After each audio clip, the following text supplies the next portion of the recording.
Mics are on. Good afternoon, everybody. Welcome to... Sorry, what? Somebody say hello? No? Okay. Welcome to the session, Director's Choice, 4 o'clock on a Friday afternoon. Thanks for being with us.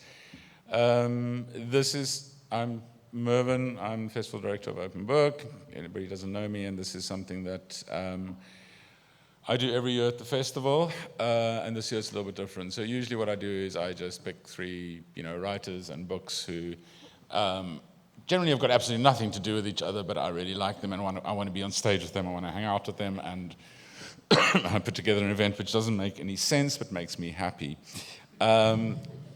This year, I have, for whatever reasons, been thinking a lot about the way in which my work at the Book Lounge and at Open Book involves a lot of performative behavior. And there are times where that's absolutely fine, and there are times when I really, really struggle with it. And it's got me thinking a lot about performance and performativeness in this book ecosystem, in this world of writers. And then within that, starting to think a lot, well, not starting to think, it's an old conversation, but going back to how different that is and how much more layered that is for black writers, black publishers in an industry which is still crammed with so many white spaces, or spaces which are defined by whiteness. On stage with me, I have got Mohale Mashigo, absolutely wonderful writer, author of The Yearning, of The Intruders, does amazing thing with games, which I don't understand at all. I'm a game developer, that's it. She's a game developer, I almost just don't know what that is. And most importantly, she's flying to Japan tomorrow. So it's especially lovely for her to be with us today. Mbali Sikakana, commissioning editor at Tafelberg, is responsible for some amazing books in this country. And Lesedi Molefi, who joined us last year to launch Patient 12A, his amazing memoir. And Lesedi and I had struck up a bit of a pen pal conversation earlier this year, part of it over email, part of it over WhatsApp, part of it over phone calls. And we were talking a lot about this kind of stuff, and it was at that point where I decided I wanted to actually do this conversation at the festival this year. I'm very aware of the fact that as a middle-aged white man, I'm the wrong person to be running this conversation. Okay, sorry, Mbali. Middle-aged white man. Better? Old white man. Is that where we're going? Okay, fine. Wow. Thanks. Surrounded by friends. But it's a conversation that I really wanted to bring into this space, and it's a conversation which I think that my role is primarily to listen. I've asked Lesedi if he will start off by reading one of the messages that he sent me, and he's agreed. So we're going to use that as a starting point for a conversation. But it looks like, given that he hasn't got a piece of paper in front of him, he's going to recite it from memory. No, you made sure I wouldn't, actually. Okay. Sure that I had it printed out. So yeah, I mean, it's true. Hey, everybody. It's true. Sort of struck up sort of this pen pal sort of friendship. I usually just message Mervyn and say, dear friend, I've survived another week in this capitalist wasteland, but morale is low, so send books and wine, and he usually sends books. But this conversation had just happened. I think it was around May. This wasn't earlier in the year. I think it was around May, and yeah, it was quite new. It all felt pretty fresh at the time. So this is me sort of reading this again, I think for the first time since then, which I did deliberately. So it's maybe a little bit new to me as well. So, I mean, I also didn't know it was this long. I just found out in printed form. Mervyn, brother, so as promised, here are my raw, unfiltered, and unedited thoughts on the Franschhoek Literary Festival experience. in brackets, deep Negro spiritual sigh. Let me start by saying, man, which is my little way of clearing my throat on email, and of course for razzle dazzle. Firstly, man, it appears the Native Land Act of 1913 is alive. It's a truly resilient thing. I would say it felt like I had traveled 30 years back in time because of the obvious wealth inequalities, but those inequalities were also true for last week. I wouldn't need a time machine to send me back 30 years. The only difference is that I was in Johannesburg in that previous week, where I've taken for granted the handsome vision of seeing black people enjoying themselves, resisting the cold, crushing force of things. I also quickly remembered while in Franschhoek that resources have never been the issue. There's more than enough for everyone. And that made me sad. But they had some big ideas back in 1913. They cooked us all. The obscene wealth inequality was drawn in the shape of strained laughter from the many black folk I met there, brackets refreshingly, not by way of talk shops, academia, economic stats, or charts. I don't know what it felt like to live in apartheid's heyday, but this felt closer than the distance between now and 1994 suggests. Black joy is something I'm used to. Spontaneous laughter is not a true thing for black folk in Franschhoek, it appeared. They don't run off in different directions when one of them cracks a zinger. They stay rooted to the spot and hum their amusement more than anything else, or grunt it. There was a weird sort of shrinking energy surrounding all the black people there, like they were all aware that they are nothing but the help. They were not loud.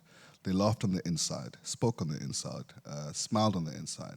I'm used to seeing black people laugh more heartily than that. I'd expected to see it even when they were waiting for the staff transport to take them out of everything that makes Franschhoek Western Cape a veiled sundown town.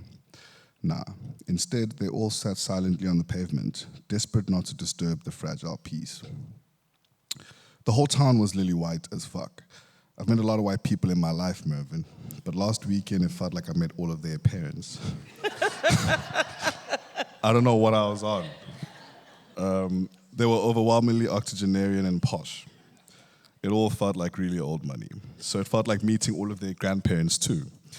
Me and a friend went to a session on Gaza and and Jewishness on the Saturday, where they attacked Stephen Friedman for his criticism of how anti-Semitism has been weaponized for shady political convenience since October 7th, 2003. They spent the hour that followed calling him an anti-Semite, never missing a beat, or a shot at preserving a convenient non-truth. All self-awareness stopped at the door by an imaginary Kitchener-type figure playing bouncer at Franschhoek's widest church. Following the madness of last week's white flight, I'm sure you can think back to the 49-member Great Tech. I tried but couldn't find where the genocide was going down, Mervyn. Fuck me, I tried. But everyone seemed fine. They were, in fact, very eager to visit the farms that Afriforum swears are a readily marked death zone. But the loud absconding of genocide meant that I enjoyed myself in parts of those farms too. I rode the tram. I paid 205 Rand for a few glasses of the wine they served there and felt like I was failing all of my fellow genocidaires by making small talk with the white folk. Even a week later, I can still taste the oak finish the wine at the Plessis farm boasted about, neatly tucked on my palate next to the bitter taste of our colonial history. I asked if the lavish green farms I visited still use the DOP system, and they blinked back at me as if I had spoken a foreign language. Figuratively, I had. It does feel like another entirely different country out there, when no one knew what that meant, and I found that weird, revealing. Still, history came crashing through my attempts at having fun whenever they casually mentioned something along the lines of, so in 1578, a man called Van der Stel discovered this farm, and discovered, oof, Mervyn. They spoke about the 1600s proudly like it was just the other day. Anyway, I enjoyed my panels. I felt like the first one tried a little too hard to be intellectual. I prefer unfiltered, raw conversations. It was called How Can I Help? I answered that people can help by buying books, like you so generously suggested. The crowd loved it. I'm sorry, but I took the credit for your joke. I owe you a well-written joke in future, and I still do, Mervyn. All in all, for someone like me, you can feel that you don't belong in a place like that. But I was expecting it. What I wasn't expecting was to wonder if my intentions with patient 12A were misplaced and if I'm not commercially motivated enough. or if I'm not really a fit for the literature world. It made me wonder two things. First, I feel like an outsider around these literary types. And second, I wonder if I was a bit naive to write something as revealing as Patient Wave. Everyone else seemed more eager to sell themselves, and I have written a book that sells an idea in a whisper. It wasn't a new feeling, but it was quite loud there. A place like Franschhoek feels like a place like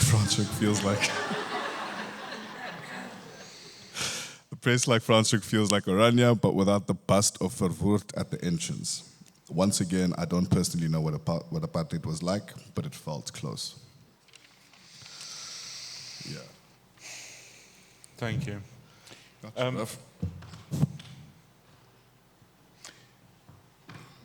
Response, engage. Oh, okay. I just want to say, why am I not a pen pal? I was sitting here this whole time like, oh, okay, people write these soulful what's to each other. Mervyn, you just send me a hi, how are you on WhatsApp? He sends me those too, to be fair.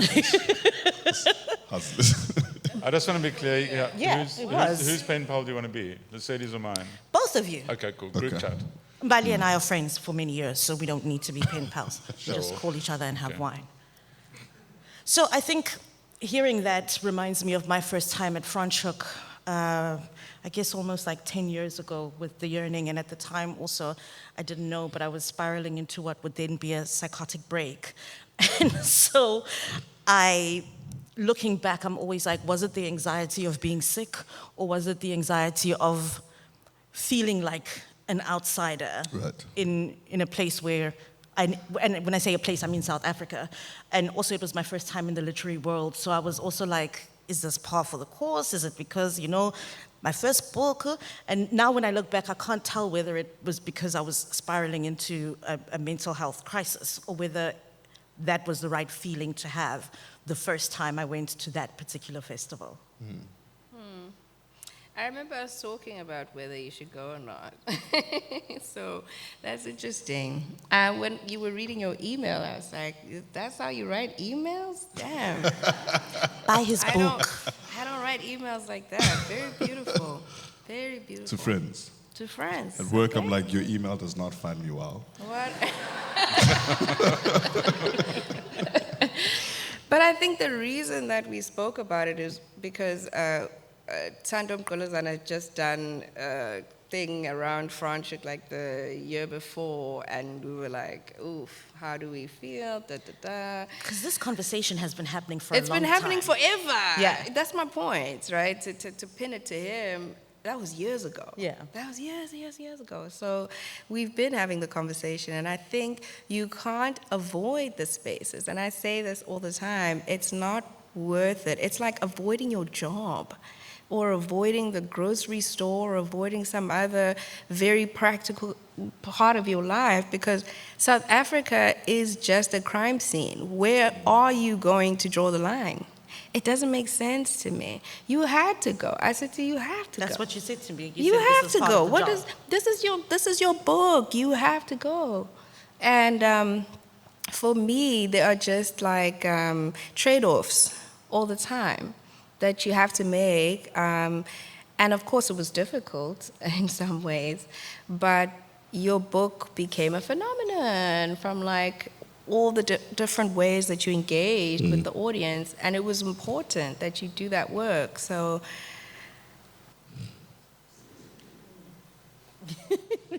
That's what we do. Mbali, you said to me a while ago, I think when we had a conversation, when I said this was something I wanted to do at the festival, you were talking about the conversations that you have with your writers before they get let out into the world with their books. Tell us a bit about that. yeah. So I was saying it's racial, but it's also gender and class and all sorts of different things. A lot of the time I have debuts, so they don't have social capital to work with. Sometimes they're Black women, so it's like a double jeopardy. So what I will do is I will cross-subsidize privilege, and I'll have some white man come in and do their launch or put them on the cover or whatever it is, because it matters. Sadly, it matters, right? People care what white men think. So if I can, especially like prominent, smart white men who've earned their place, it works to kind of put them together with somebody who is smart but might not be given a shot in the same way. And when I make these types of concessions, it's like, is that good or bad? And again, it's practical to me, because I want them to do well, and I want their work to be in the world in a way that's taken seriously, because they've done the work. They've taken themselves seriously.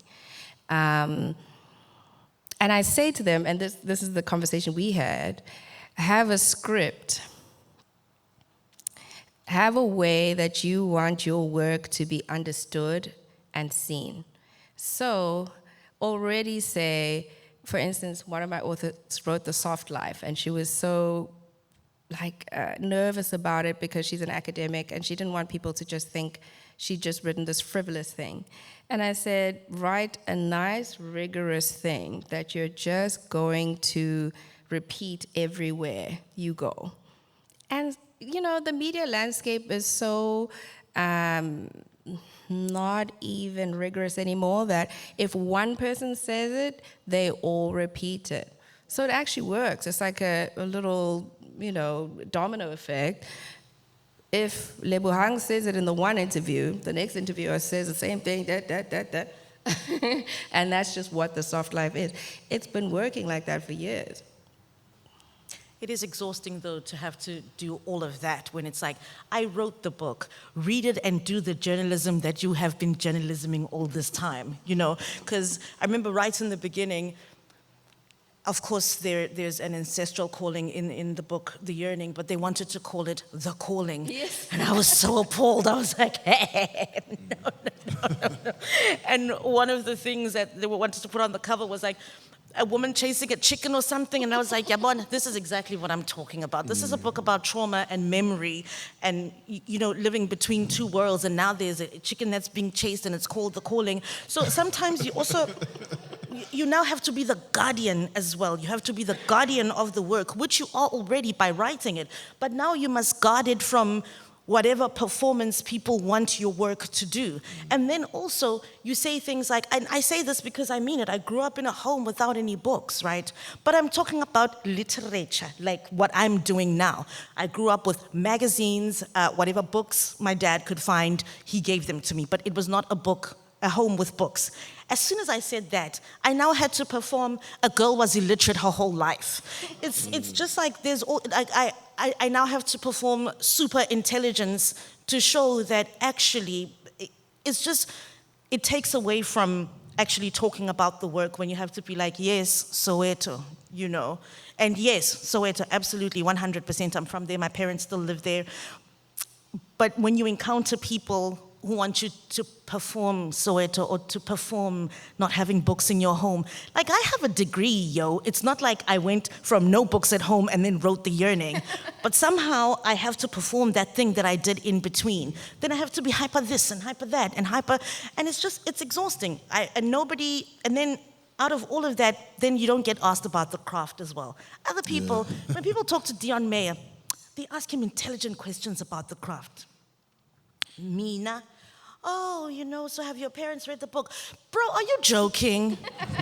Are you actually joking? And now I also now have to represent my whole entire family where I'm talking about a work. And it's because whenever I'm in the literary space, when I'm Mohale Mashigo, the writer, I'm automatically othered. And I remember my first time going to a festival called Ike Festival in Nigeria. And I don't know how to say this. There wasn't a single white author at Ike. And it took me a minute as well because I was like, waiting for the okie doke, Bakai, where are they? And I was an African in Africa with fellow Africans. And I'd never experienced that in my own country, and people respected me. They respected my work. I didn't have to perform anything. Yes, every hour or so I had to apologize for the xenophobia in my country, but we will overcome. But I was an African, writer in Africa, and I didn't have to perform anything but talk about the work and the craft. And I didn't know how bad it was until I was in Nigeria. And I was like, oh, okay, yeah. Home is the bad place. Home is a bad place. I love what you said about the craft thing, because I think in one of our other emails, I remember talking about that. It's sort of like, so I've written this book about mental health, and there were so many choices, I think, that went into making it, and every panel was, it's okay to not be okay, and it's like, it's not, right? Which is actually the point of the book, right? Where, and so there's also kind of this. I think what becomes clear also in those spaces is just that we're coming from such entirely different points of view, right? Just the entire basis is different. So. I also remember saying something, people kind of calling the book brave, and I was like, bro, that's me and the homies every day, like the things that I've recounted in the book doesn't feel brave to me because that's Soweto, that's DK, that's Mfolo, and now then having to sort of, I guess, perform this, yeah, guys, self-care is important. In a country that's literally on fire, is very difficult for me because it's like, wait, no, I mean, what I was asking us to do is talk about how navigating this capitalist hellhole takes so much from us. It's inevitable that we're going to experience incredible levels of trauma. But then to even arrive at that point of departure is a very, very difficult thing to wrangle in the conversation. It's like, wait, like how are we even starting here? And also, I think, maybe even, I guess the subject matter of mental health makes it just doubly as difficult a thing to perform because there's so much stigma and sort of pain around that, and there is sort of kind of this this soft introduction of it sometimes that you sort of have to do or perform, and I found that exhausting in the last year.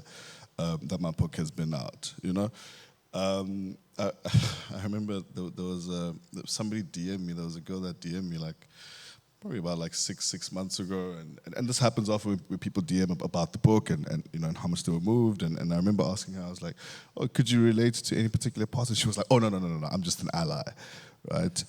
And I found that quite strange. I was like, okay, what do you mean by that? And I asked her to unpack, and she never actually did. But I think even around just the idea of just mental illness or mental health, just as a terrain, is so difficult that there is look, I guess a patience that somebody who chooses to write about that has to show around it. But then there are also just certain dynamics around, alienation and constantly having to humanize something that is already so overwhelmingly human that I feel is a bit annoying. We actually had the conversation at Function. We did. Mm-hmm. We did. Over some black labels. I loved that conversation. Pen pals, conversations, got black label. We're going to go to Japan, if you take me.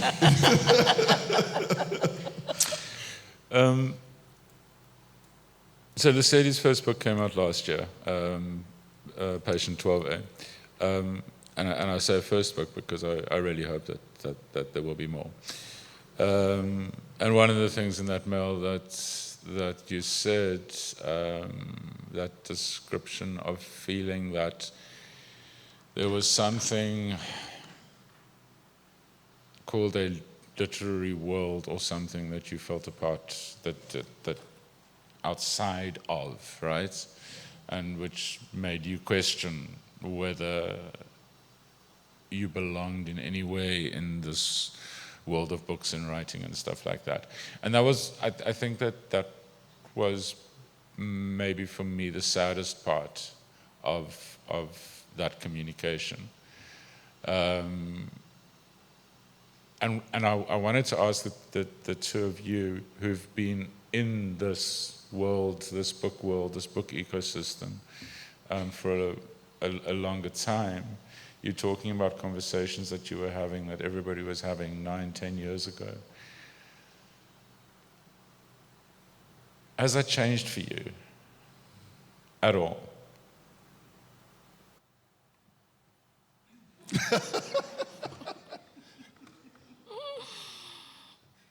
What I will say is that it will be difficult to change because, remember, South Africa has had an incomplete transition in '94. That's really the problem, right?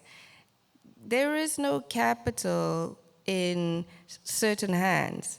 We're struggling to create audiences where there should have been broad-based audiences. We're struggling to get literacy right. We're struggling to get reading right, where there should have been all of that.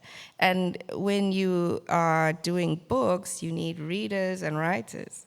That's just the black and white of it. So because of that, all the other industries sit on this foundation of inequality and a religion of capital and markets. So no one company or no one industry is going to take that L to say we're just going to die out because we take all of our profits and reinvest them into the community and make the community and the audiences happen and the writers happen and whatever. And I've thought about this a lot because I used to be in finance, obviously, as you know. And it doesn't happen and it won't. So what do we do about that? And we sit in the pockets and we do what we do in those pockets. But the structure is just wrong, right? I'm constantly trying to find audiences, and even the audiences that I find tend to be middle class because I'm middle class. And those are my friends, and these are the perspectives we have. And even though we are, I guess, progressive people, we still are not necessarily finding the things we should be. So it's bigger than even, like I said, race. It's gender, it's class, it's this, it's that. We're just a very badly constructed country.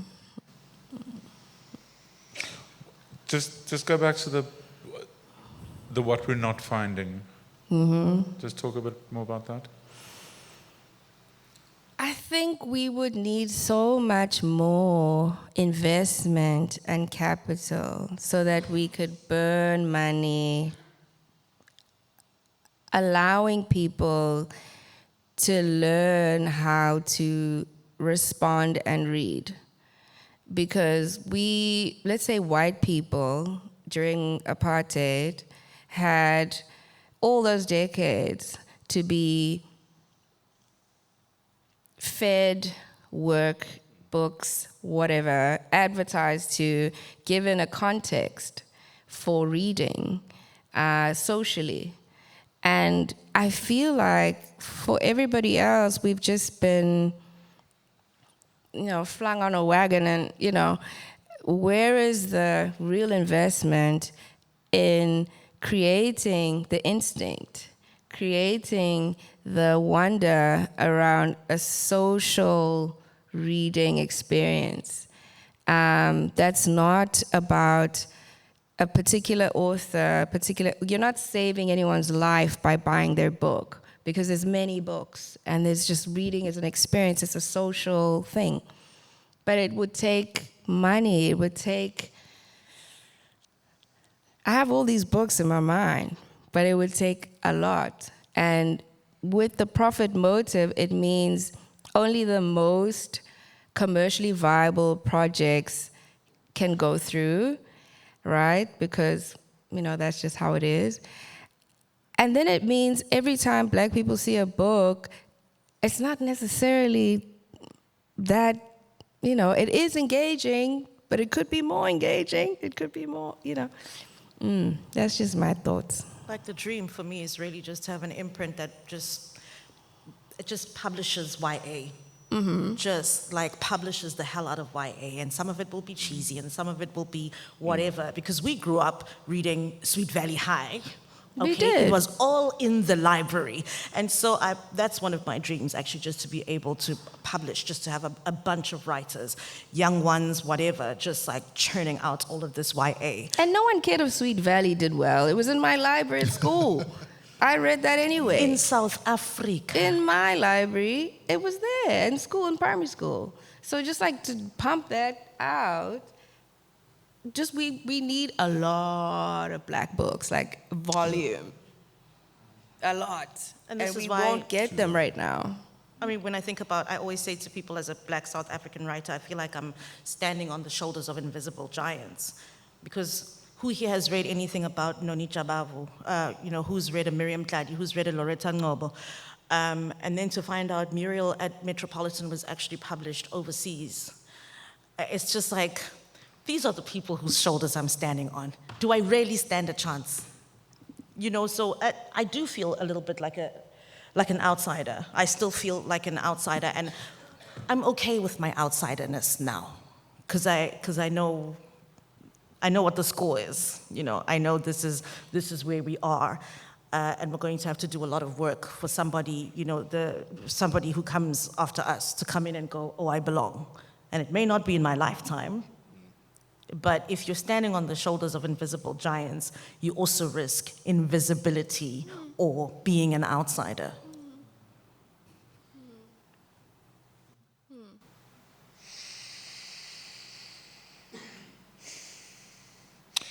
There's a transactional nature to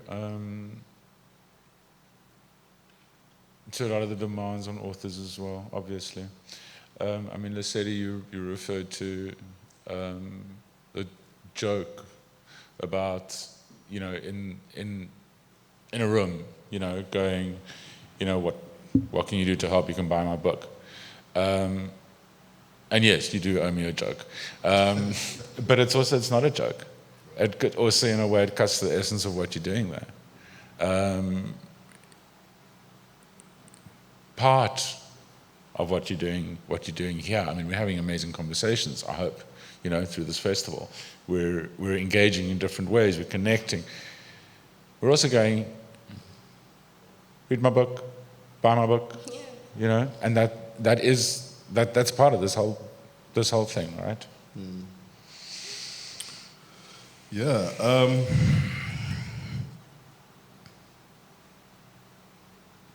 I think the book existing means I'm essentially saying, "Hi, read my book," right? On its own, and I guess for me in that moment, it was just kind of feeling like is there a bit of self-betrayal in the way that I engage with this audience about my book? That's all, right? It's not that my book existing and me wanting people to read my book is something that's purely and kind of horrifically transactional and that's the entire motivation. I think there is a beautiful, of course, the intentions of telling the story are when I was writing the book, I wasn't thinking about sitting on a stage and necessarily, selling it, right? But I think it's about trying to find ways to connect to an audience that I don't feel connected to, that feels like, it's a direct contradiction of what I wrote about in the book itself, right? Themes around self-betrayal, themes around translating yourself, themes around sort of alienation and sort of moving through the world as who you are, and themes around shame, and so kind of being in a room and trying to make you really love the idea of talking about mental health isn't something I was interested in doing. And so then having to do that in a way, in an audience that I felt disconnected from was very interesting. Last year, when I was here, it felt very easy to have these conversations because I did feel connected to the audience. It did feel like I didn't really have to translate myself. There've been many panels I've done, corporate talks where I feel completely disconnected from the audience. It's not necessarily about that particular audience, but it was true for that audience. And so, just kind of I struggled with that a little bit. It's sort of like an introvert writing about being an introvert and having to be very extroverted about it. There's an irony there that I struggled with in that particular moment.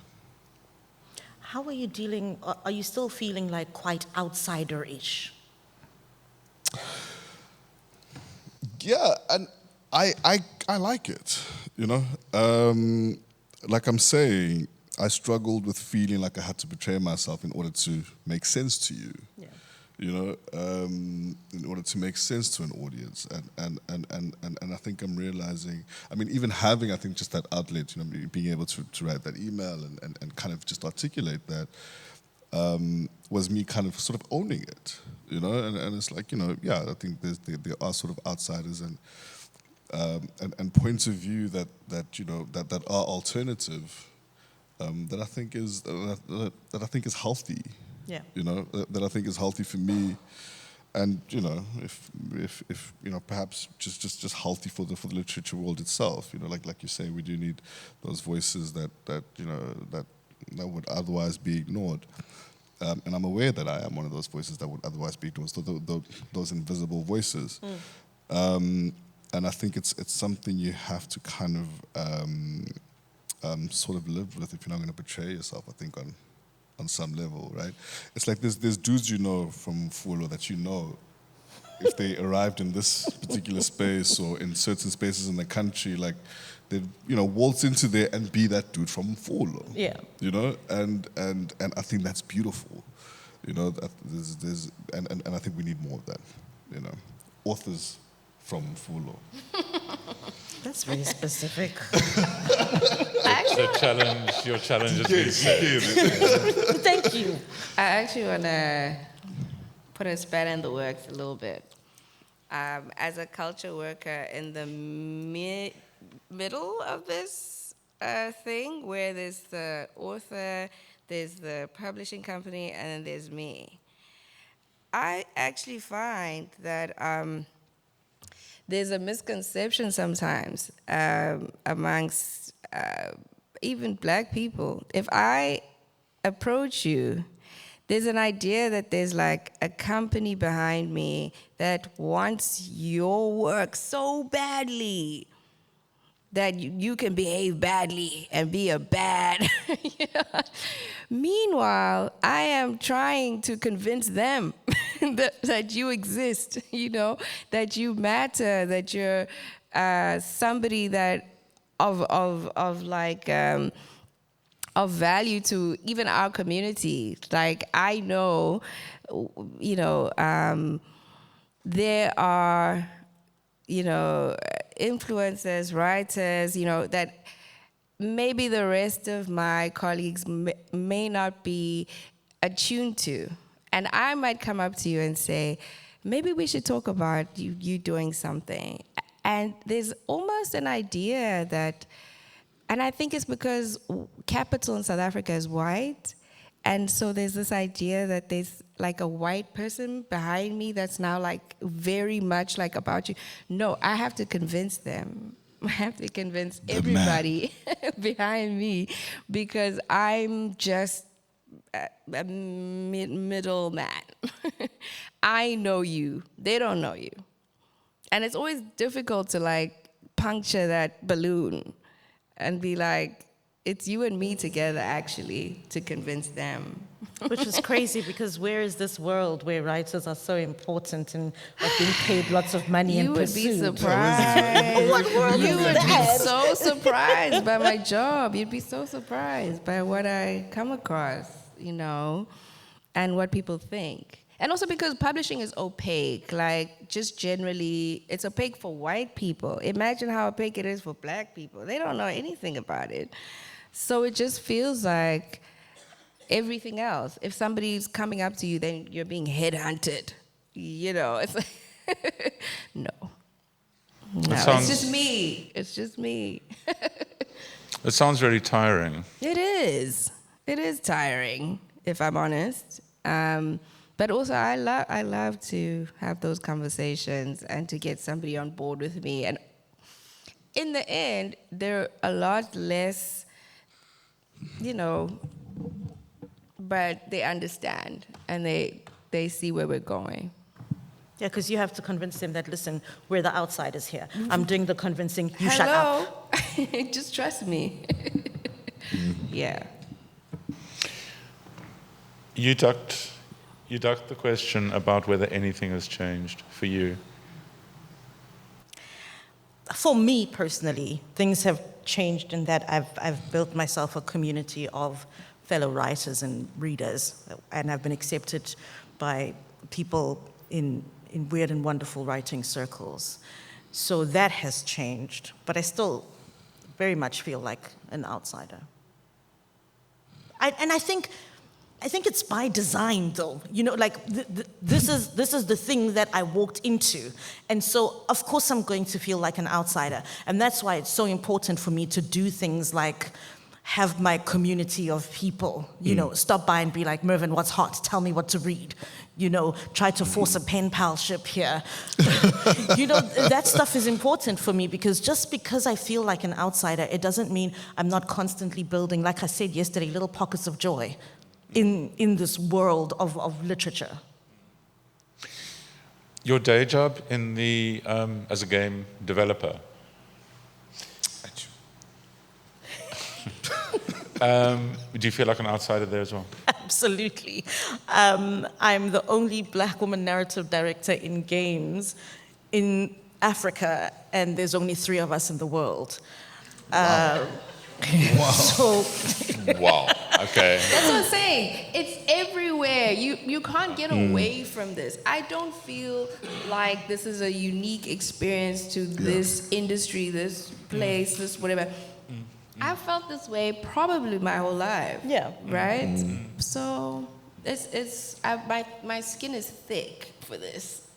I can do built this. for this, built different. I'm built different. I don't know, I just keep walking into these spaces, like comic books. What am I doing? And my little brother keeps saying, you find places where there's no one else like you. And I said, that's why I have to leave the door open behind me. Good. Keep going and keep doing it. It's unpleasant, but we're going to build our little pockets of joy. We'll find each other. Jeez, I just realized I'm mates with your little brother as well. So sorry, not everyone but you. I'm sorry. We have to be pen pals now. You see, I have a pen pal. It only took 45 minutes. I was talking to. I want to make this interactive quite soon. I was talking to Conita Loxton, who is around here somewhere, earlier. And one of the things that we were talking about was the expectation of representation in this industry, right? So you publish a book, you write a book, you look like me or Dion Meyer. The conversation can be about craft, can be about this, can be about that, what have you. You're Conita Loxton and you publish a book, there's an expectation that you're representing brown women. And that is something that you need to take on and express and perform. Yeah, I'm seeing a lot of nodding here. Mbali, go back to how you deal with that in terms of your relationship with writers and what This is a terrible formulation, but what you're asking them to do by publishing them. I understand what I'm asking them to do, and it's a lot. One, I'm asking them to trust me that their thoughts and their way of seeing will be carried through and stewarded through an entire process and become a thing, a book, in the way that they had envisioned. Through the rigmarole of a corporate chaos and all sorts of decision makers, role players, stakeholders, and so on. That's what I'm asking them to do.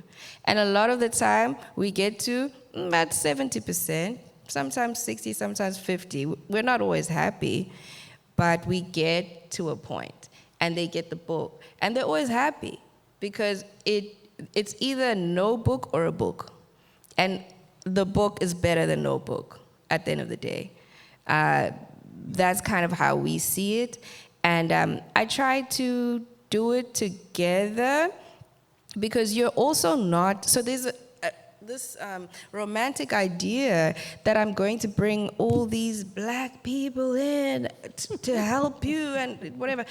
Publishing is so white and has been forever. And the people that are good at things are also white. You know, sad. So But it's the people that are... Because they've been doing it for a long time and they get given the opportunities. Forever. They've had the opportunities. It's like everything else. I don't sit in an office with you, okay? But my sense as a bookseller and as a reader is that you're bloody good at your job. I am. Yeah. I am. So yes, there are. But again, like in South Africa, because of the problems, there are many capital and inequality problems. You will have rarities here, this person, that person. But the vast majority of the people that were given opportunities were not black. And it's just gone on like that. So those people are good at it right now, right? Hence I said we could invest, we could put the money in the right places and get, the right types of people. It's not a question of aptitude, or it's opportunity, right? And the opportunities have just fallen in particular places. Actually, one of my colleagues who's here asked me the other day, please give me a list of black people that can do this and that. I said, I've tried. This was the first thing I did when I got to this job. I wanted this very badly, but then I was up against structure. I was up against South Africa as a superstructure. Who am I? Who am I? So I always say to them, I will do my best, but I can't guarantee that. I will be the arbiter. I will be the middle. I will make sure that this person doesn't take away your voice, and this one doesn't do this, and this one doesn't do that. Because the sort of technical thing they do is good, and you need it. But I'll make sure that they don't do politically unsavory things with your stuff. And your authors are very lucky to have somebody who says, I will make sure they don't strip away what makes you you. Right. Whereas other authors are, just in this wild place, and people are like, shouldn't we make this character me? And so that's another thing. We already start the performance. Once we finish that manuscript, it's the performance of, don't touch my children. And then you still have to do the author editing, but now you're also editing identity. Yeah, editing identity, that's the thing. That's a lot of it. I'm there. I could use whatever different cogs are, but I'm there, and I'll, yeah. Have you felt in your year and a bit since Patient 12A was published, that sense of pressure and expectation to represent something other than yourself? Have I felt it from other people? Yeah, 100%. Is, I think, the simple answer. Sometimes I'm not even sure what it is that I'm being expected to represent, you know, or what it is that I even am expected to oppose, right? But do I sort of feel that sometimes I am sort of put on, you know, that I'm asked to comment or you know, to talk about things that I'm not sure I intrinsically feel connected to? Absolutely. But also, I guess I can understand. I mean, someone said to me they didn't know black men had feelings. Some time ago, you know. So I can understand. I can understand how, you know, reading something like Patient 12A would make some people go, wait, you know. Y'all are real. You know, you're an actual human being, and that I find a bit strange sometimes. You know, like I'm saying, you know, some of the conversations. How can I help? I'm not sure who you're asking who you should help, as well. But I can understand the sheer amounts of privilege that I think come with being a storyteller, with being an author, right? With essentially people allowing you to build a stage in their minds to tell a story, and that's an incredible privilege. And so people would want more, but sometimes I just don't know what you're asking me for. But I do understand, you know, sort of being a young black male, right? That a lot of the time people will ask or have misguided expectations. But I suppose I can understand, you know, the quite shallow basis that a lot of the time they come from, and I try to find some patience for it. Do I always have the patience for it? No, but I try to find it. Yeah. There's also, I think, this thing that's like, because some people in the literary world engage with so few black writers, right? Like the literary mind of Nick Mhlongo, his Soweto, will be very different to your Soweto and my Soweto and yours, right? But because they're so used to the multiverse of Nick Mhlongo's stories, they then expect that we're all writing that, right? It's like me saying, hey, to another crime Afrikaans writer, please forgive me, I don't read crime novels. And then I say, oh, is it like Dion Meyer's What What? You know? And just like, we're so different. I don't think it needs to be said, but apparently it does. We're so different perspectives that I'm just like, come on, man, like, work with me here. And this is what I mean by volume, right? It's also about variety. Volume brings variety, and there just isn't variety for black stories because we need that one that's gonna catch a fire. And it's like, well, we actually need the variety, actually. We need that for this to be a thing. That's why I purposefully, with Intruders, made a vampire from Limpopo fall with a werewolf from Mitchell's Plain, because I was like, actually, I'm not going to give you whatever you think my cinematic universe is. Let me throw in something else. Yeah, that fried my fucking brain. Good. I'm hoping that there are some people in the audience who've got either things to share or to reflect a bit on the conversation. Somebody's waving. Thought they were putting their hand up. Yeah.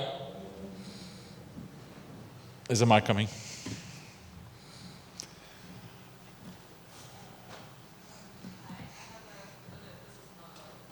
I can hear you. Just help with the mic. Sorry. Hello. Oh, shit, sorry. Question for Mohale Mashigo. Your life sounds fascinating. I am so curious if you could talk a bit more about how you got into the gaming industry and also your journey to becoming a writer, and what is the main takeaway you want your readers to have after reading your book, Yearning? Okay. This is a book festival. We don't want to hear too much about the gaming stuff. Okay? I got into games because a friend of mine, Lauren, was offered a job to write an African futurist heist game of regular Africans taking back artifacts from museums and African artifacts from museums and private collections. Lauren respectfully said, I don't think I'm the right writer for this, but my friend Mohale is. And that's how I got into game development. Lauren Bucas. Yes, that Lauren. That's how I got into games, and how I became a writer was I'm always writing. I'm always, my house is full of loose pieces of paper, just full of stories. And I spoke to a friend of mine, Zakes, after I'd written this Mda. Zakes Mda. After I'd written this thing, and Zakes only knew me as a musician, and the so queen of name dropping. And he said, I only know you as a musician. And I said, respectfully, can you just, put eyes on it? You can tell me if you hate it. And then he said, because I was going to self-publish it, and my marketing strategy was my mother was going to sit outside the house and harass people until they bought copies of the book. And Zake said, let your mother rest. You need to find a publisher. And it was a long, weird journey.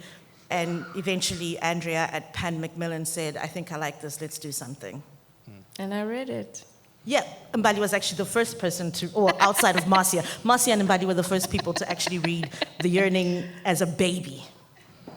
Correct. And she's never read the book since it was published, because she's like, no, I like the one that I read 5 million years ago. No, I read Intruders, but it's just The Yearning. No, I'm it's not just going The to read Yearning. in book form. Yeah. Because she got the manuscript, and it was a drafty draft.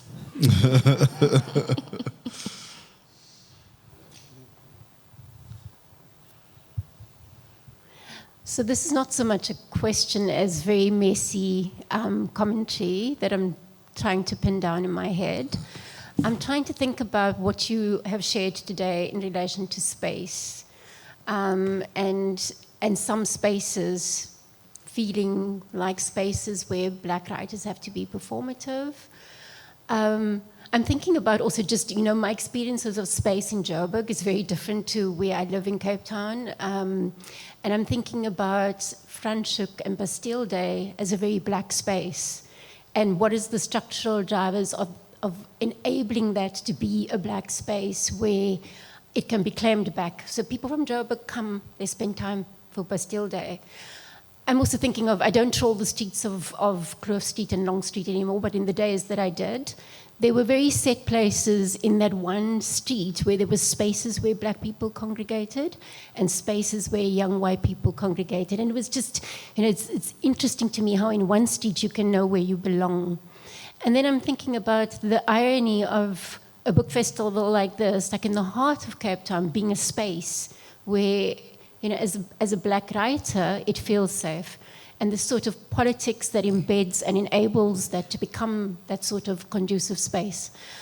And then I'm also just thinking about like audiences as spaces, because I feel, and this is something that I'm just so exhausted of, that I feel that there's a performativity in writing as Black writers in having to share something about your socio-political context or the kind of social milieu that you grew up in. If there isn't that kind of it, and even if it's done in a very simplistic way, if that politics is not embedded in your writing, it has no value, and that there isn't this freedom to just fucking write. And so all of this, and I think, Mbali, you touched on it, that it's like it's about race, it's about class, it's about all those things. But I'm just trying to think about this being systemic and structural, and what does it require over time? Because it's not going to be something accomplished in the next 10, 20 years to change those structural drivers.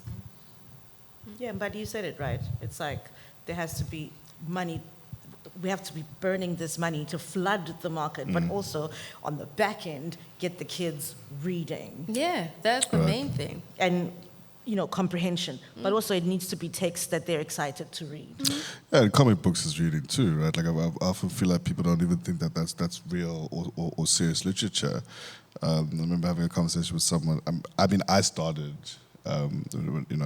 reading and in that way. I just wanted to comment on like getting kids interested in reading can really start in any way. And so more black comic books, I think, would also be amazing. That doesn't necessarily even have to be superheroes, you know, but just sort of graphic novels and just like you're saying, just volume, man, like just, you know, and more black men with feelings.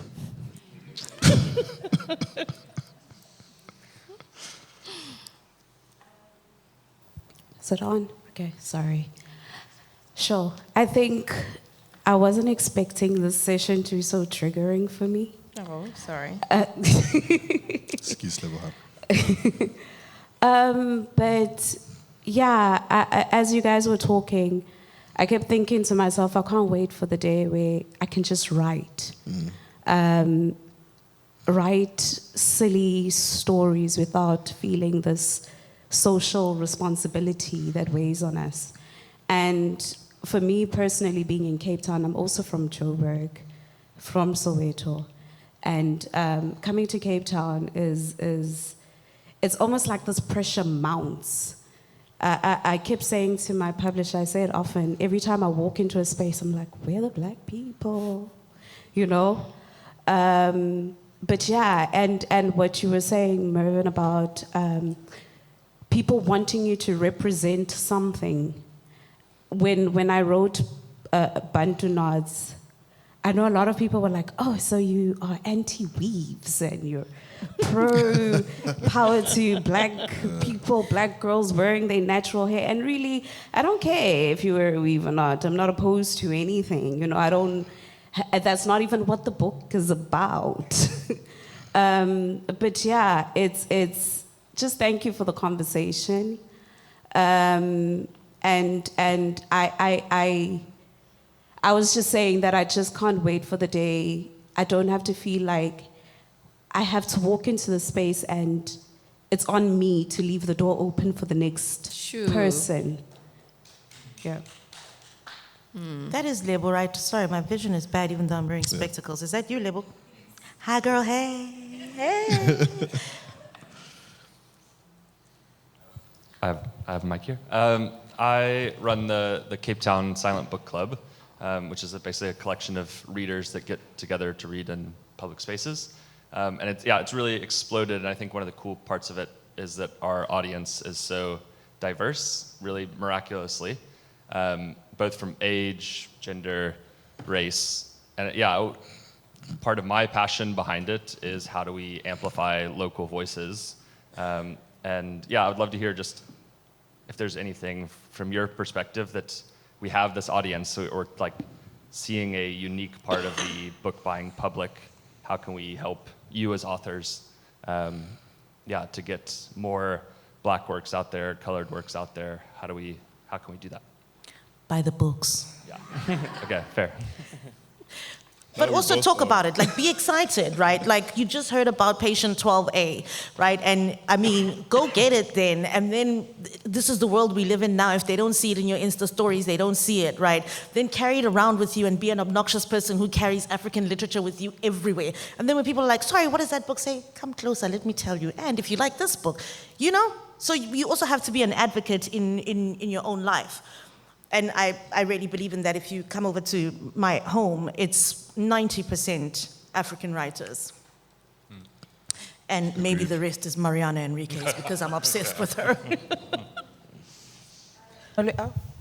Hello? Hi, Molefi. Hello. So I just wanted to say, I might sound a bit rude with this question, and please excuse me, I'm struggling to find a way to phrase it, politically correctly.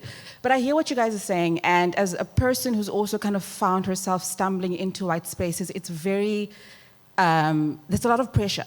Sometimes you feel like if you cough a certain way, they'll think that's how black people cough. And, there's a lot of performance in being black in spaces that were not made for you. But listening to this conversation, I'm very concerned about self-othering. Because, if you guys are in these spaces were never created for us. We, like Mbali has been saying, capital is white. South Africa is still very white at its core, and that is going to take a very long time to change. But you guys are in those spaces. You are inside, and there's you, and there's you, and there's you, and there's all of you. And at some point, I don't when is it then that black people are in those spaces instead of Mohale being in that space and Lesedi being in that space? At what point is it your fault that you feel like you're an outsider instead of just being in the space? Yo, victim blaming, Dali. Yo. Not the victim blaming, kidding. I'm not a victim. You see how you were only able to name Lesedi, Mbali, Mohale, Lebo. I'm just but what I'm saying saying is there are so many of us that you can't name us, then you know remote spacing. I'm serious. But as long as you can say, even if when you say, you're like, yeah, Akili said he did this, Kimbali, she did this, whatever, then harimo spacing. Then it is just us in the space. But as soon as you walk into a space and it's all black authors and you're like, I have no idea who these clowns are. You at Then Ake. you know. You at Ake. Me at Ake, right? When you walk in and you're like, I have no idea who these clowns are, but this is my kind of circus. But until then, yes, then it's just little brown smarties in the packets. My question is, I mean, are you asking us to sort of have a different conversation with sort of our inner experience? I'm asking at what point is it we are inside? At what point, what do you need to see as black authors? So because if I there walk are in, other black authors, at what point is it, okay, we are inside those spaces, let's assimilate, let's now become part of those spaces, instead of trying to create little pockets of joy inside of those spaces where you are self-othering, you are, how can I say, just making yourself the outside. I don't know how to explain it, but making yourself be outside of the circle instead of stepping into the circle, even if you are the only black person. And then eventually, as the black people kind of gather, they will gather how they gather. But at some point, when is it I am now putting myself outside of that circle? Like, you're inside that festival, you're inside this conversation, but still you are, I mean, I heard you talking about how it felt like self-betrayal when you had to, tell people to buy your book. Why is it that way? Why can't you just be inside the space? At what point is it just you doing that to yourself? And I understand the whole thing of if we are there together, then we are there, if there's a lot of us there. But at some point, how is it, I'm not explaining myself properly. No, I mean, I think I understand. I think I understand. Do you ever get what the you're cold trying and go, to say. I don't have the cold, I don't have the cold, I don't have the cold, I don't have the cold, I absolutely do not have a cold. I'm going to convince myself I do not have a cold. And no matter what happens, I'm just not going to have a cold until I don't have a cold. I'm not sure that that's true, right? Also, the system is by design making us outsiders. Yeah, I mean, if it's just basically true, it's basically true. I think that's the simplest thing about it is, look, I think like Mohale said earlier, there probably will come a time, and I think just like Mohale said earlier as well, there will come a time when we do experience what you're talking about, where, there's spaces where, you don't have to kind of look far and wide to spot another person, or one stoana, or one sort. Well, we're speaking in English right now. If I were to use some forms of slang, some forms of Sowetan Zotsital, it just wouldn't land with this audience. So there is a translation that's always at play. It's structural, like Mbali said. There will come a time when that's not the case, but it's just not now. And that's just true. It's also now, right? Because we're here at the Open Book Festival with Mervyn on a panel. So it's not white people, it's whiteness. Right, structure. I had a book called Black Racist Bitch about whiteness. It's a different thing. It's a political thing. Whereas, you could have white people as allies, as people that you are comrades with. It's not that. It's not that you're always on the outside. I don't always feel on the outside just because there are white people in the room. Not at all. It depends. But also, I live in a white structure, superstructure in South Africa. I live on a conquered, colonized piece of land. It's a feature, not I can't just move away from that. It is what it is. But that doesn't mean every space that I inhabit feels that way. No, that's not true. I mean, maybe this is an awful example. Maybe it's a false equivalent, right? But I mean, I remember taking a friend of mine who's from Congo to Soweto, and obviously, in my family, he was very, very safe. But I wouldn't, I wouldn't ask him to not feel safe in Soweto because he's with me, and that he's accepted in my family's home. I understand the Afrophobia that's very, very true for our country. I understand that is true, and so I think it's also very brave for him to be able to walk into that, it was very brave for him to be able to walk into that space with me, but I can't expect him to respond in a way that's going to soothe me in Soweto, where people are killed or chased down. Okay, Operation Dudula, where people are Operation Dudula out of the space. So I mean, and also history is always kind of with us. And I think it's crazy to expect people to respond in a way that contradicts that because we hope for a future that isn't aligned with that yet. And assimilation isn't changing the thing; 100%. it's changing yourself to be part of the thing. 100%. So we don't want to assimilate. No. We want the thing to change so we can all be in the space. Hello. Oh. This side, to your right. Straight. Oh. Sorry, it's me. Who is that?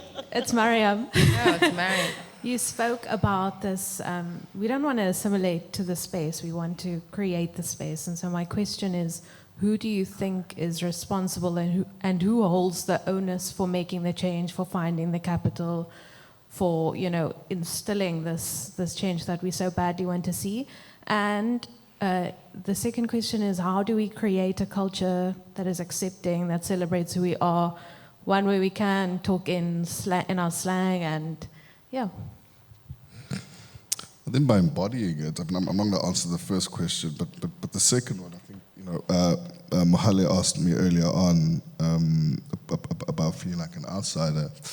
And, I think to a large extent, I mean, I don't know how you sort of navigate that, but I always get the sense that, you show up fully as yourself. And yeah. And I think that's an important part of it is to embody this outsidiness and to sort of, I guess, create the space and the avenue for it to sort of be accepted, right? Like, I mean, I think that's why we write these books. I mean, there's so much. I mean, a lot of black people don't like to talk about mental illness or mental health, but that's why we write about it, because it's an outside conversation. And so there's also like a big part of the work that we do is about acknowledging fully what is ignored or what is made invisible, and so that comes with the territory. I also have always liked outsiders, man. I always fucked with outsiders, like throughout my life, man. So, my mom raised me on outsiders. So there's also not me just kind of saying, feeling like an outsider is like, oh, woe is me. I think that's also pretty fucking dope, but that also, these when feeling like an outsider and sort of being alienated in spaces that sort of impact your livelihood and your opportunities and the way you actually get to literally be a human being, when it comes to that level of being an outsider, then we're talking about structural issues that need money. Yeah. Right? And then that's everybody's responsibility. Right? When people can't human fully, then that's on all of us. Right? If one person in the room can't human fully, I think that's on all of us. And so I think the money, the time, the commitment, the advocacy is something that's sort of everyone's responsibility. If it means that any one of us can't human fully, that's on all of us. The same is true for Palestine. If we're all not free. If they're not in the same way, I think it's everybody's responsibility. What he said. All right. It's Laura. Hi. Together with Polo Moji, we run the African Literary Cities project, and we had a really fantastic interaction yesterday with Bibi Bakar Yusuf and again this morning. And I just want to add another kind of layer to this already very complex question, and maybe also trouble this notion of just buy the books, right? Because we had a whole long conversation this morning about the publishing ecosystem, right? And yesterday she relayed very clearly when she was talking to us at UCT her own book buying policy, and I thought that was really incredible. You know, independent publishers, no matter if they're black or white. Then the next level is black-owned publishers. Then the next level is, you know, and so it goes down, and it doesn't necessarily only matter if it's black writers. Because Chimamanda might not need your dough as much as somebody who is, you know, who's published by a very small publisher, Mojaji Books or something, you know, feminist writers, Afro-feminist writers. So I think that also brings another layer of complexity to this whole idea of just buy the books. Where do you buy the books? Do you go to Mervyn? Or do you go to Exclusive Books, right? And I go to Mervyn. Yes, exactly. You go to Mervyn. So that independent bookshops and all this whole ecosystem, and being really conscious about that, where you buy, who you buy, you know, and yes, it requires a lot more research. Again, it's another layer of labor to stay informed, to stay on top of that. So just. That wasn't a question, right? You were saying something important. No, but maybe just to reflect also on that layer of the publishing landscape, you know. I mean, we have, you know, Mbali, you work for NB Publishers. I mean, do. It's a big circulation. Like, you bring the text into circulation, right? Yeah, that's why it's very important that I choose the right books, because they could, you know, go out into the world in a big way as opposed to a small way. Yes.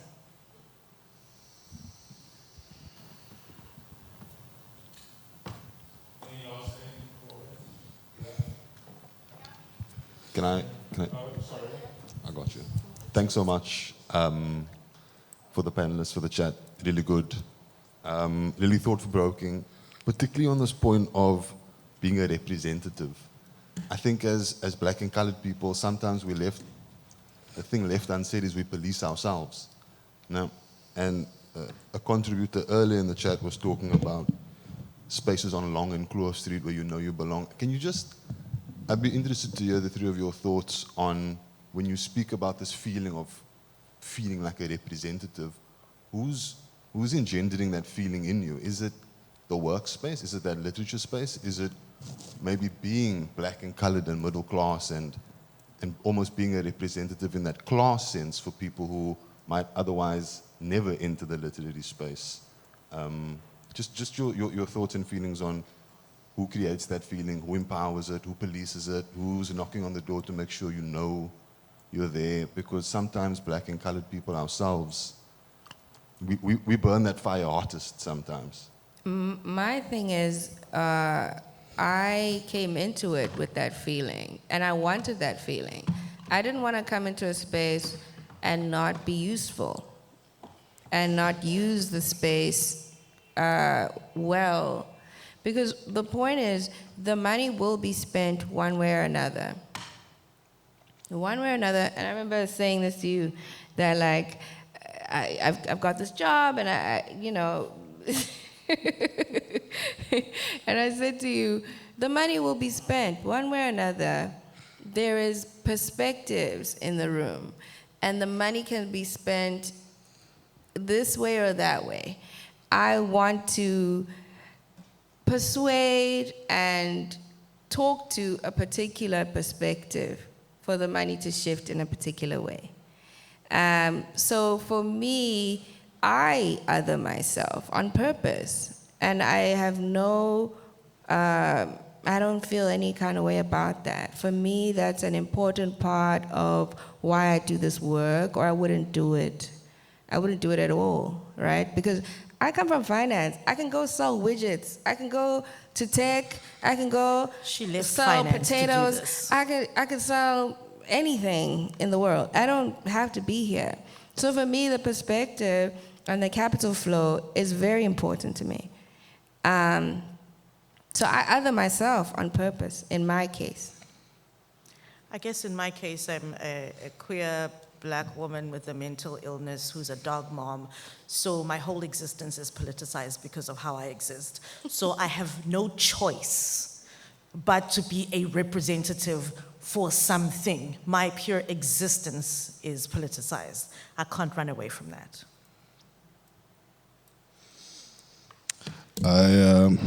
I agree as far as sort of the representation goes. And I mean, you know, as far as you know, how's it being policed, etc. I mean, no one's gonna come to your door and knock and go, you know, hey, remember you're colored. Just checking. Bye. No, not really. Remember you're black. You know what I'm saying? Remember you're black, homie. Peace. No, that's not gonna happen, right? But it's always those really small things. You know, I work in advertising as well, which sort of has a similar sort of vibe, you know. And it's like, you know, you're working on a campaign and someone's like, yeah, but it's targeted in black people, and it's like, yo, just throw in Mzansi there, bro. Just say Mzansi, bro. I love that, bro. I'm a piano, bro. You know what I'm saying? So, and not offering the work a lot of the nuance it needs, a lot of the time it needs, a lot of the patience it needs, and the black people in the room that it needs in order to resonate. So you've got this room full of white people who are, essentially sort of occupied, like you're saying, the money's going to be spent anyway to sort of meet these people. But we're going to meet them in a way that's sort of broken, and in a way where, this community that we're talking to, nobody from that community is in that room with us to represent them more meaningfully. So, you know, it's those kind of things. You know, it's not anybody knocking on the door and saying, hey, you're black, but it's in those moments where you go, let's not say Mzansi, and the room doesn't hear you. That's the moment where, that's the proverbial knock. Yeah, it's me. I just want to pick up on what you were speaking about, Mbali, about it being structural. And Mervyn, we sat on this stage, I don't know, was it a decade ago, the second or the third open book, with publishers speaking about how we had to transform the entire industry because structurally, there's a number of layers. Firstly, you have the diversity inside of the publishing industry, which has changed marginally and on the outskirts, right? So you still have that. And then it's the kind of books that are being developed, and I'm going to just use some economic language. It's almost supplier push as opposed to a consumer demand, you know. So we don't have readers, which Mbali was speaking about. So all of that. But what we spoke about 8 or 10 years ago on this stage, Mervyn, with the publishers, and we also had a meeting with DSAC, they were called DAC back then, was the component of government. So it isn't only about finance and capital. 100%. This is and I remember being angry then, and I'm even angrier now because nothing has shifted in terms of that. In fact, we've got frickin' Gayton McKenzie, who's probably the worst minister that has ever been dumped on the arts because, you know, this is the place where they can fail. But the reality is we need Department of Arts and Culture, or DSAC, whatever. We need reading. It's very basic things, but in fact, it's not basic. It's an overall vision. That will not take 10 years. It will take 30 years. And I said this 10 years ago, and nothing's shifted. And we need the education department buying books. And we need children to be able to walk into libraries and have the diversity of books. Badly written books as well, actually, you know, so that they can pick up a book and go, oh my God, I'm going to become a writer so I can actually learn how to write these things. But so I just really think it's important that we don't forget that there's almost no pressure left on government to Yeah. participate. We've written the Arts and Culture Department, well, I've written Gayton Mackenzie off even before he started, but we've written all of them off. We don't put any pressure on them. And we were still campaigning on that 10 years ago. We're not any longer. And we're not asking for VAT on books to be dropped. We've forgotten about that. And I guess we are in a very, we're in a very apathetic kind of phase where, I don't know why, but anyway, the structural issue, if we shift that, we kind of shift everything. And I don't want the pressure only to be on capital, because hopefully one day we'll have a more equitable society that isn't just based on capital, because then we're only publishing middle-class writers, which That's we what I are only mean. publishing. Yes, you said that. We're not publishing working class. I mean, have you seen a book coming out, besides your book on Mitchell's Plain, have you seen a book coming out from Manenberg? You don't. Okay, I'm from Lotus River, but these are very, very rare instances. And they'll remain rare unless the whole structure changes. So that's the kind of conversation I really hope we, I don't know if it's an expansion. Anyway, I'm done. Thank you. Yeah. That Department of Sports and Arts and Culture is despicable, and it was despicable even before the most despicable man became in charge of it. Because before he was in charge of it, they went and photocopied my books and sent them out to people. And if a department that's in charge of that is stealing from me, they're certainly not going to help us build. They are despicable, the worst. That's all I have to say about them. Thieves. It's crazy. I mean, I think it's a really, really good point. I think that, and what you've made me realize, and we're going to end now, what you've made me realize is that there was no part of this conversation which was about DSAC or about government, because, okay, I can't say we. I've given up. Yeah, 100%. I've actually fucking given up. Yeah. And you're right, we can't. We can't. We have to find ways to mobilize, to organize, to find that energy to actually go back to demanding a Ministry of Arts and Culture that is actually worth its fucking name. Because, it's not. It's not. On that lovely note, I want to, before thanking these amazing people, which I will do in a sec, I just want to mention that all three of them are going to be doing amazing things over the next 24, 36 hours. At 6:30 this evening, that's very, very soon. You up for this? Ready. Okay. Conversations with Mohale. Are we tired yet? I think we know the answer to that. It's a maybe. Mohale is going to be doing her annual brilliant thing for us. She's going to be talking to Pumla Denelkola, as always, Goretti Kuyomuhendo from Uganda, and Zuleka Patel. It's always a highlight at the festival. That's in an hour, so don't go anyway.